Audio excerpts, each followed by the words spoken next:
Dans le sud du Cameroun, les travaux de développement de la deuxième phase du port en eau profonde de Kribi entrent dans une nouvelle phase avec la mise en eau du premier caisson de quai de cette étape de construction de cette plateforme portuaire. L'événement qui s'est tenu le 22 octobre traduit pour les autorités du pays un engagement ferme pour l'atteinte des objectifs dans le cadre de ce projet.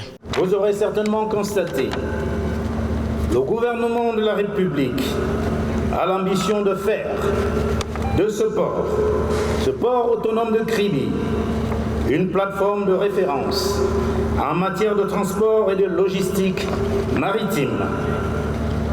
Je ne doute pas un seul instant que le vaste chantier de la phase 2 sera conduit et livré conformément au délai fixé d'accord partie et à ses spécifications techniques. L'installation de ce premier caisson pose ainsi les jalons d'une mise en œuvre harmonieuse du projet. Les 36 caissons en béton vont servir d'assises au nouveau quai en construction. Mis ensemble, ils permettront de créer le mur de séparation entre la mer et la terre ferme. La deuxième phase du port est très importante pour nous. Comme vous le savez, elle permet d'étendre les installations. D'abord, principalement les quais. On va construire 700 mètres linéaires supplémentaires.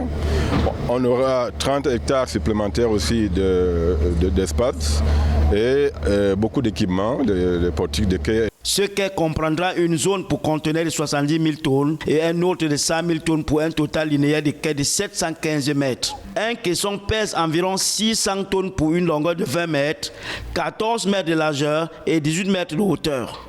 Les remblais avaient déjà commencé, mais avec le caisson, tout va avancer avec tout ce qui est réseau et plateforme, revêtement et bâtiment. Cet événement marque ainsi une étape importante dans les travaux d'installation de cette plateforme portière. Pour rappel, c'est en mars 2018 que le port en eau profonde de Kribi a lancé ses activités. Il est devenu la plateforme portant les nouvelles ambitions d'industrialisation du Cameroun et l'Europe logistique pour les économies des pays de la sous-région Afrique centrale.